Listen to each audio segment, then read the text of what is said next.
Rob Blackman joins us, voice of Purdue basketball. And I always get on your LinkedIn, you say Big Ten Network back to 2008, and you and I have been working together way back before then. You have been with Purdue doing Purdue basketball broadcasts dating back to when? So this is my 20th year, Alan. Yeah. Actually, Coach Painter's first year as the head coach, not Right. as a coach in waiting, but first year as head coach was my first year on the broadcast team. And back then it was back when Elliot Bloom was still doing games with Cliz, Right. and then I was the third part of the broadcast team. So yeah, that goes back quite a ways. Yeah, no doubt, and you never get used to those. It's a new experience every game, and that's the beautiful thing about it. Of course, you get the opportunity to get Thursday night in Minneapolis and a late night plane ride home, but a interesting first half. Where Purdue really struggled. Matt Painter talked about that not only on your post-game radio, but also in his post-game press comments. But what did you make of, obviously second half, Purdue got things rolling, started making shots that they weren't making in the first half. Minnesota not very good, but still always good to get a road win. Yeah, a couple things I took away from that one. And I thought my broadcast partner, Bobby Riddell, said it best about the first half performance offensively. He called it disjointed, and I thought that was a perfect word. Yeah. Purdue did look disjointed. I mean, only 28 first half points. We jokingly talked early in the second half, we weren't sure if we could even get to 70. Yeah. And of course ended up scoring 58 in the second half. So that's 53 in the second half, 53 second half points. That's pretty impressive, no matter who you're playing. So yeah, just looked out of sorts. I didn't shoot it well. Had some good looks, especially from three, but we're just 2 of 8 from three in the first half. You know, the irony, one of those threes that was made was the first one, and that was a desperation three that Braden Smith made to get his 1,000th point. Yeah. So even the one we made of the two wasn't necessarily a great look by any means, but then just kind of settled in a little bit. One thing I found interesting in the second half yesterday, and again, credit to Bobby Riddell, you can tell he played under Coach Painter because he looks for these kind of things. For the fans that were really paying close attention, 3 minutes into the second half, Matt Painter started substituting offense for defense. Which now you see that late in games, in the last 3 minutes of a game, not in the first 3 minutes of the second half. Couple of reasons for that. We're trying to protect Trey Kaufman-Renn from some foul trouble, but was just trying to play a little bit smaller on the defensive end. And Cam Heide provided a little bit better punch on the defensive end in that particular regard. So, again, you don't see that often when you're going offense for defense that early in the second half, but it obviously worked. Because it sparked something for Purdue, and they made it look awfully easy there in the second half. But, I would say this, and we talked about this on our broadcast numerous times. If you really want to feel like you're a Big Ten champion potential type of team, you have to win at least a handful of road games to have a chance. And to do that, you better beat the teams that you should beat on the road. And no offense to Minnesota, but that's a team that Purdue has to beat. Again, if you feel like you're a legitimate Big Ten champion, that's a team you have to win on the road against, and Purdue got it done. So, yeah, a little tough to watch in that first half, but second half, I will say this also, and my complaining about Purdue's first half performance, they didn't only have 3 turnovers, they only had 3 for the entire game. So it wasn't like Purdue was doing a bunch of bad things. Purdue did out-rebound Minnesota in the first half, out-rebounded them for the game. So Purdue was doing good things in the first half, just wasn't making shots. Second half, Purdue continues to rebound well, continues to take care of the ball, and shoots it well. Then all of a sudden you're really onto something, and that's what we saw in the second half. Yeah, very, very impressive. Fletcher Lawyer was terrific. Hitting his first 6. Then he missed a couple, but then threw in the one circus one. Seems to be a constant with he's just making shots, with the exception maybe of the Auburn game where everybody was overmatched in that one. Yeah. But this is a team, in the league, and you watch a lot of Big Ten basketball. We saw that Illinois goes on the road to the 9th-ranked Oregon and wins by 32. Yeah. My point to all that is, what do you make of all this? There may be opportunities to win some road games, but you better be careful at home too. I don't think anything is guaranteed for the remaining 17 games on Purdue's Big Ten schedule.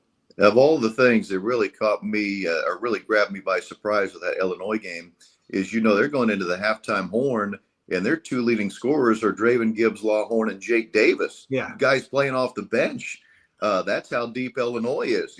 You've got guys like that getting it done for them offensively, and two guys that Gibbs Lawhorn had the really good season opening game against Eastern Illinois. Outside of that, he hasn't been great offensively. No. Jake Davis has been a role player to this point, but again, to the point I'm making, when your role players can give you that type of a punch offensively on the road, you're really onto something. And Illinois is onto something. They are certainly a talented team. When the season started, Alan, trying to be as objective as I could, I thought Indiana had the most talent collectively, top to bottom. I have changed my mind on that. I've watched Illinois enough that I think Illinois, I know Illinois top to bottom has the most talent collectively. Now, if they can continue to play cohesively as a unit the way they did in Oregon Thursday night, look out.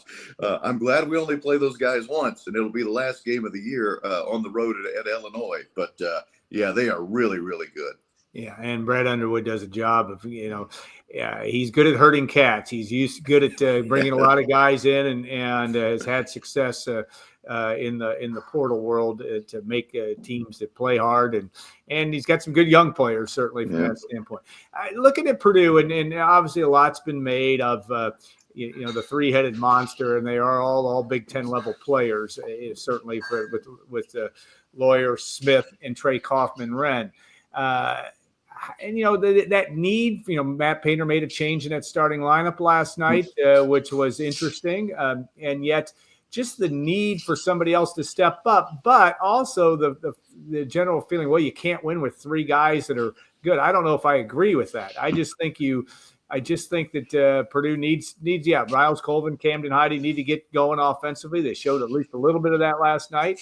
But how do you view that, the whole makeup of this team and the guys, those role players that are going to be absolutely key if Purdue is going to make a run at the Big Ten championship? Yeah, the one thing, so when Coach Painter, for those that listen on the radio network, the one thing, because I asked him, obviously, in the pregame show, hey, what, the change in the starting lineup, why? And a couple of reasons. Number one, he's trying to find the best two players that will complement the big three. Yeah. Now, which is something he talked a lot about the last two seasons. Who were the best four to complement Zach Edey, right? Yeah. When you have the best player in the country, you are going to do everything offensively and defensively, quite frankly, with him being the epicenter of the whole thing, which is what Purdue was doing with Zach Edey, obviously. As Zach goes, so goes everyone else. So you're going to complement him with the four guys that complement him the best. Now we see the same thing this year, only instead of one guy, it's three. And that's one thing Coach Painter talked about, at least to start the game. He really felt like that would be the most complementary group of two that could help those guys. And it's hard to argue with the results. I mean, Caleb has his best scoring game of the year, best scoring game since I think maybe a sophomore year. He had 11 points, 6 rebounds, was really aggressive on the offensive glass. Which is something Purdue wanted. And then C.J. Cox had 5 rebounds, didn't score, but had 5 rebounds. I bring that up because that was the other point Coach Painter made in the pregame show. He does not like this team's grit right now. Yeah. And he thought that change might make his team a little grittier, if that's a word. I think that's a word. And grit being, as he explained it, grit's about rebounding. Look, you can be undersized, which Purdue is, but you can still rebound. You don't have to get crushed on the glass just because you're the smaller ball club. If you'll just, have a little toughness, a little grit to you and win the rebounding battle, which Purdue did last night. I understand it was Minnesota. Okay. It wasn't Michigan State. It wasn't Auburn. I get that. But at least for one game, the results certainly panned out the way you wanted them to. You had a better complementary group for the big three and you rebounded the ball better. I would also add this, though, Alan. And this is something assistant coach Paul Lusk told us in the pregame show as well during his interview segment. Just because last night it was Caleb and CJ doesn't mean it'll be that way every night. It's really going to be more of a matchup thing. Who will be the other two guys in the lineup that from a matchup perspective will be the best fit against each particular opponent going forward. But last night, the two guys Coach Painter went with, obviously it paid off pretty well. Yeah, Matt Painter and staff are about as good as it gets in college basketball, and you've been around a lot of it. But the fact that in your comment about going to offense to defense, which I didn't notice, that's good for Bob. He is. You've got a good partner. You're pretty astute at what's going on as well. I just think that he's he's not grasping at straws, but it's really coming down to game by game, but also trying to put those pieces together that are going to work. And that's not a discredit to this team. There are a lot of teams that get that, but this might be a team, maybe, that kind of like the 19 team that really can figure out a way to put it all together at the right time. Is that your sense as well? Yeah. How do you look at that? Yeah, certainly. There could. I think you can draw some similarities and comparisons that are pretty, dead on. It's also worth noting, I mean, this is still just game number 14. Yeah. And it's only game number 3 of the Big Ten season. So there are still some kinks to be worked out. I know fans don't maybe always want to hear that, but we're into the first week of January here. And you do not want to be playing your best basketball in the first week of January. And there have been some fans that have been a little disappointed in the early performances. I'm not exactly sure why when you consider the schedule Purdue's played. But as I keep telling him, Alan, just look at NC State last year. All you have to do is get hot at the right time. NC State went all the way to the Final Four. They went into their conference tournament thinking knowing if they lose, their season's over. Next thing you know, they're in the Final Four. So it is a work in progress. Purdue is going to continue to improve as long as they can rebound the ball, at least in a manner that keeps them close on the glass. They're not going to dominate like they did last year. When you have Zach Edey, that's an obvious. You're going to lead the country in rebounding. They're not going to do that. But at least keep it even on the glass or close. And if you can take care of the ball like Purdue did last night with only 3 turnovers, hey, Purdue is skilled enough now that if you give Purdue more possessions than you get, you're going to be in trouble. And we saw it last night. It's interesting. Purdue fans are for lack of a better term, are spoiled rotten. and I like it. I kind of like it. It's the fact that you've been number one in each of the last 3 seasons. And I don't think anybody in God's green earth thought this team would be at that level, maybe for the entire season. We'll find out. Yeah. But it is funny. The thing that's been a little bit, it's been disconcerting, but the way it is, and again, you saw it last night in Eugene, is that there have been a couple lopsided losses. Even Northwestern goes to Penn State and plays them heck of a lot closer than Purdue did. Again, what do you make of those? And do they matter, in terms of, Auburn's going to beat a lot of people like that. They're a college basketball team, maybe as I've seen in the last few years. And UConn aside, they certainly are in that level of what we've seen out of UConn. But what do you make of those games? Even Penn State early on. This is a team is as much a case of trying to figure itself out and working its way towards something else in January, February, and March. I'm going to start by going back to something you just said to start your question there, and I think it's so astute. You talked about our fans being spoiled. It's a great problem to have. So it's frustrating at times, but it's a great problem to have to know when we're not ranked number 1 in the country, everyone's losing their mind. I mean, think about that. Just go back, say 5 years ago, 10 years ago, Alan, would Purdue basketball ever been to a point where if you're not number 1 in the country, folks are wondering what's wrong with Purdue? What a great problem to have. Yeah. That's where the expectations are now at. And I think that's wonderful. Yes, it can get frustrating at times, but man, it's certainly a great problem to have. But to follow up on what you're talking about there, this is a team that probably, I hate to say it, fans, probably has another clunker or 2 in it. Just because of their youth, right? This is not the Zach Edey team of last year, the senior dominated team with Mason Gillis and those guys where you basically, I'm telling you right now, and I've shared this story a lot this past summer on the speaking circuit, Alan, there was not a game last year, not a single game that I went into that I did not expect Purdue to win. Yeah. And when Purdue lost, it was like a shocker, like, oh my gosh, how did Purdue lose? We're Purdue. I don't have that feeling this year with this team, only because it's a younger team that's going to have some growing pains, even 14 games into the season. So there is going to be another clunker or 2 along the way. I'm just certain of that. It's just kind of how this team is right now. But it's still skilled enough, still good enough that it can make a push for a Big Ten championship. It can make a push to be a team to get to the second weekend of the NCAA.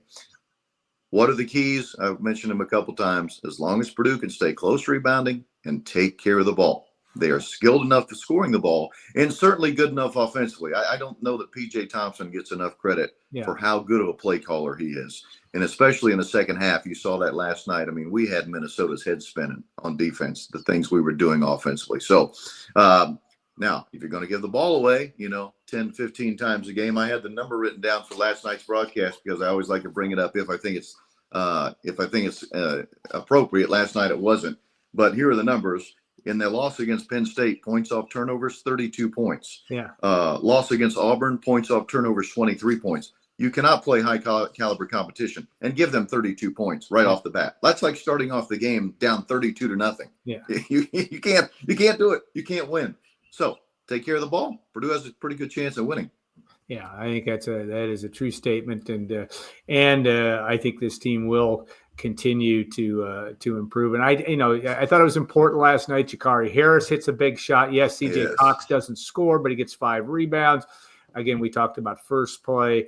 Raleigh Burgess, though, didn't do a whole lot last night, but you just sense he's going to continue to get better. Yep.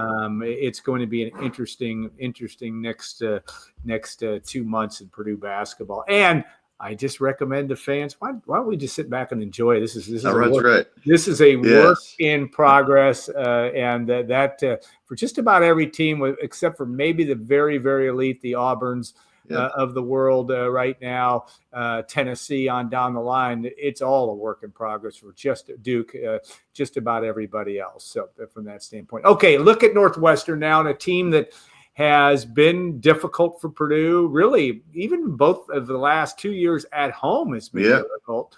And certainly last year it came down to the end, but it came down to a game where I thought Purdue was dead in the water in the game in West Lafayette. Me too. And they come out, Braden Smith makes a couple huge plays. Purdue wins that game. They lose.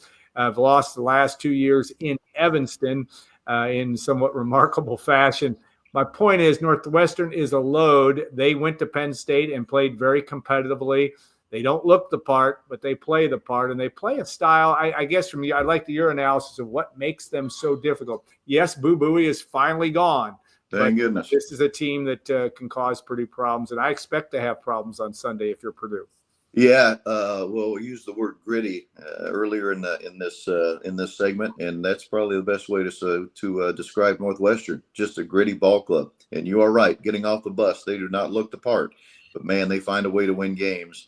And you look at Nick Martinelli and Barnhizer, Brooks Barnhizer, two of the best in our league. I mean, last I checked, I think they're the only two in our league. They're the only team in our league that have two guys averaging 20 points a game in those two guys. And then you throw in Ty Berry, who's certainly a capable scorer. He played really well against us. If you remember last year at Mackey Arena, he had a hell of a game. So they're more than capable offensively, and defensively, they don't do anything fancy. But they just do a good job of keeping the ball in front of them. As crazy as that sounds, they just keep the ball in front of them and then make you score over the top of them. And they play this type of defense that basically is, we don't think you can make enough contested twos over the top of our defense to beat us. So you have to find a way to be creative and score offensively against them. Transition offense will be so big. Purdue, this season, for those that have followed closely, have been one of the better transition offenses in the nation. Now, last year, Thursday night against Minnesota, there wasn't a whole lot of transition offense to be found. 0 transition points in the first half. But when Purdue is able to get out and run, they're actually really good in transition offense. So I think that'll be a key, because you can't, if you try to play all 40 minutes in half-court offense against a set Northwestern defense, it will be extremely difficult to beat these guys. In both games last year went to overtime. They always play Purdue tough. You know how it is, Alan. You've been watching basketball for a long time. There are certain teams at certain segments of time that, for whatever reason, always play it tough. Doesn't matter what the record is. They will always make life difficult on you. Currently, we're in the Northwestern phase of that. All right. They are the team that is always playing Purdue tough, regardless of talent level. So it will be very difficult. I'm glad we don't have to play up there this year, because that place has been tough to play the last couple of seasons. You mentioned it, lost the last couple of times up there. Yeah, no doubt. In interesting style both times. All right, last question for you. Just the landscape of the Big Ten. We've talked about Illinois a little bit, or Oregon. It seems to be a balanced league. Does not seem to be an elite league at this point. Right. And I don't know whether that's fair or not. Maybe Illinois is. I don't know. We'll find that out. Who else out there do you see that? I mean, there's everywhere you turn, I think you see some level of danger. But teams that maybe we're not talking about that will be really interesting to see and maybe make a run at the upper third of the Big Ten. Yeah, I'll start with your first thought there. You're right. I think the Big Ten is a good league with no great teams. No great teams. Maybe you said it, Illinois. Maybe Illinois changes my mind on that by mid-February, but I don't see any great teams in our league. Now, the SEC has a couple of great ones. Yeah.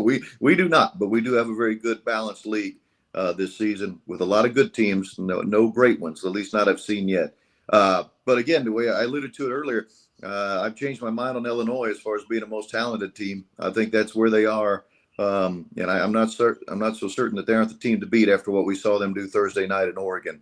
I haven't watched Oregon as much. I know I should now that they're in the Big Ten, but I have not seen them play a lot. So look, they're in the top 10, so they must be doing something right. Yeah. And Purdue has to play out there in just a couple of weeks, actually. So I'll be interested to see how that game goes. So if you're looking for an upper tier of ball clubs, I would put Oregon and Illinois up there along with Purdue. And then Michigan State is right there in the mix as well. Again, they're a top 25 team. Their guard play is solid as it always is, but their big man play has gotten better this year. They've made some real improvements across the board with their bigs. From where they were a year ago anyway. It's basically the same guys back, but just a more seasoned veteran group. And then look, I'm still not certain that Michigan won't be in the mix here. Boy, Dusty May's done a nice job. It's mostly the guys he brought with him in the transfer portal. They start 2 7-footers, which is very rare to see in college basketball, and both are very skilled. So I would say those are the teams right now that, if I'm a Purdue fan, which I am, those that have me the most concerned. But again, I thought you hit it right on the head, Alan. Our league, at least for now, does not have a great team. Have a lot of good teams, but not a great one, at least not at this point. Yeah, Purdue has on paper a somewhat advantageous run here of schedule, but on the front end, yes. On the front end, yes. On the back end, not as much. So but that is also making assumptions, and no one's assuming that Purdue's going to go to Rutgers and roll, because Rutgers has got super talent in the backcourt dealing with some injuries there. But they are a team that, even going to Washington, which on paper is a game that you can win, but again, it's a road game. Look what they did with Maryland Thursday night, which Maryland, I would have taken Maryland to win that game. But so you're right, man. It doesn't get any easier by adding those 4 teams, that's for sure. Yeah, no question. All right, Rob, thanks so much. And thanks for the relatively early morning duty after a late night last night. Winning the barn is always a good win for Purdue. We'll look forward to your work. You can catch Rob if you're listening to Purdue basketball on the Purdue Basketball Network with Learfield. Rob's been doing a great job for a long time. And I always will say one thing about you, and you and I have known each other for a long time, but the tribute you made to Larry Clisby last year at the right time when Purdue's going to the Final Four, one of the great moments in my view in Purdue of humility. And, that was a moment that you shared posthumously through Larry, but I know how much his legacy means to you, and you live it out so very, very well. And I just thought that was a fantastic moment. That and Rob Hummel and Matt Painter were my two favorites from that standpoint. But you do it right, and you do it. You pay respect to the institution that it is, and that's Purdue basketball. Of course, Purdue football too. That's a whole other story. We'll talk about that down the road. Sounds good. Hey, thanks for having me, Alan. This was fun. Thank you. All right, sounds good. Thanks so much. We'll be back in a couple minutes, and we will bring in Dick Satterfield and Mike Steele, guys that Rob knows, guys that Purdue men's basketball, former Purdue men's basketball players. We're going to also talk about somebody else that Rob knows and knew in Frank Kendrick and the life and times of Frank. In his contributions to Purdue basketball over the years. So we'll look forward to doing that. So stay tuned. We'll see you in a couple minutes on Gold and Black Live.